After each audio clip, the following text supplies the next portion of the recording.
All right. I hope you guys enjoyed that little clip of the Venus de Milo in the pistachio commercial. I thought it was hilarious when I first saw it. Okay. So let's go ahead and talk about who enforced these supposed art rules. Um, if you have rules or laws, you have people who enforce those rules and laws. And we're going to focus on one group of people known as the French Académie d'Art. And around the 1600s, a lot of European countries were starting their own royal academies of art.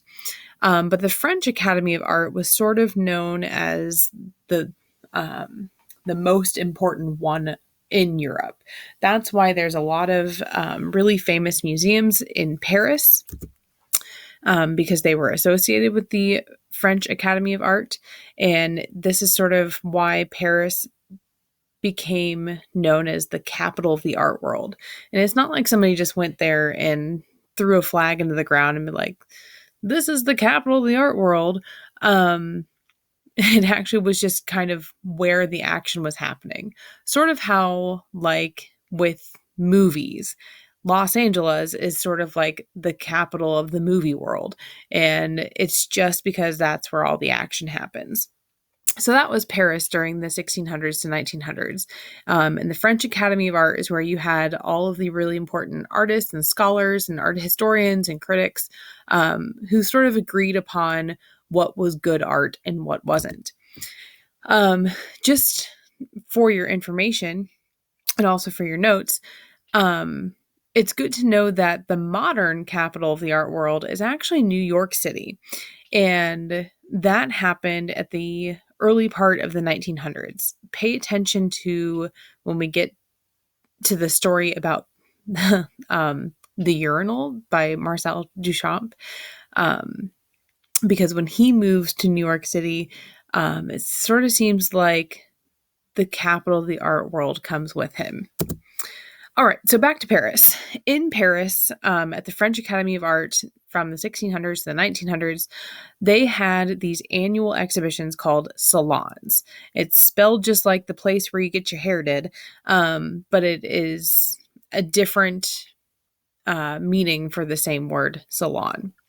So at these annual salons, they would crowd in a whole bunch of artwork by the best artists, the ones who were really well recognized by the French Academy of Art. And all of these well-to-do people would gather around to discuss the art and to just be in awe of the art. In order for an artist to have their artwork hung up at the salon, they had to be invited. So it's not like just anybody could put their artwork in the salon. So at the salons, you would see artwork like this. This is another marble sculpture by the Italian artist Bernini. And let's talk about how it fits those rules that we discussed. This fits the subject rule how? Is it the religious subject, or is it a historical subject, or is it the elite? If you guessed that this was a religious subject matter, you're absolutely correct. And the hint actually is just in the title itself, The Ecstasy of Saint Teresa. And this is capturing the image of a woman named Teresa who told a story about how she had a vision of being visited by an angel, and the angel pierced her through the heart with an arrow that was on fire, and it was supposed to represent God's love. So this marble sculpture is hanging up in the back of a Catholic cathedral, hopefully to inspire other people of that faith to sort of follow in these very devout footsteps. So if you were to look closely at the craftsmanship rule, though, this marble sculptor, just like with the Venus de Milo, also did a really masterful job of turning a really hard stone into something that looks like soft flesh and flowing drapery and fluffy clouds. So Bernini would have gotten like an A++ from the French Academy d'Art. So we move forward to the painting world, and Diego Velázquez is the painter of this masterpiece, and it's called The Maids of Honor. And if you were to take a close look at it, it's a very deep portrait, because we're really focused on this little girl right here in the center. She is the most important thing on the page. This is definitely her portrait. But then we have all these little extra players here. We have her servants and people who are just doting upon her. There's her sweet little precious puppy dog here too. The artist included a really clever self-portrait over on the left side. But he also is playing an interesting little trick here by using all of these masterful elements of art. If we look deep into the space, which he's created by using perspective and all these rules of painting things higher on the page if you want them to seem further away. But if you look deep into that space, there's sort of an ominous little glow back here. And technically, that is sort of like a reflection of us. Because if you think about where we, the viewer, are standing in relationship to all of these other people, it's as if that is our mirrored reflection, and Diego Velázquez, our royal painter, is painting our portrait. So by doing this, Diego Velázquez is actually sort of allowing us to role play as the king and the queen for the day. And this is our darling little daughter, who's just this, pretty little princess.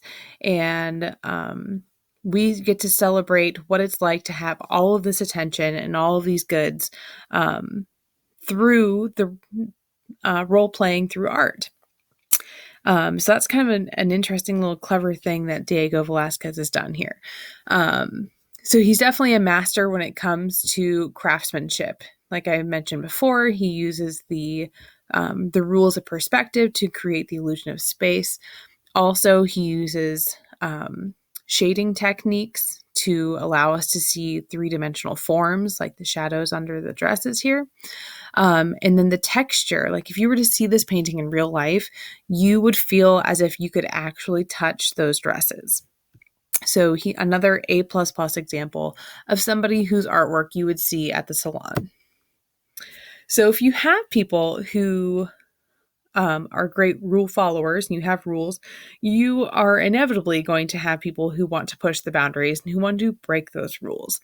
So the first ones to do that are Gustave Courbet, there's his name right there, Courbet, and Edouard Manet. Don't get confused here, because Edouard Manet is very different from Claude Monet. We talked about Monet and how he likes to paint water lilies and flowers and landscapes. Edouard Manet paints very different subject matters, a little bit more risque.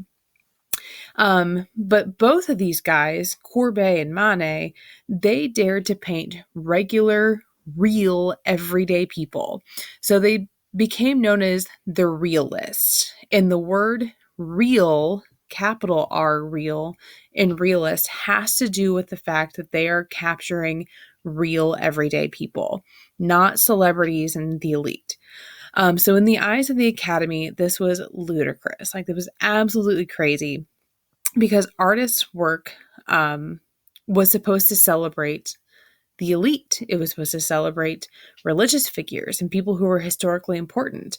But these regular everyday people were none of the above. So eventually, both of these men had their work rejected from the salon. And you could only have your work rejected from the salon if at once upon a time you were accepted. So these two guys were both regular attendees and exhibitors at the salon. And all of a sudden, when they started to make this point that they wanted to paint real everyday people, they were kicked out. And in the next section, I will show you examples of their work and why.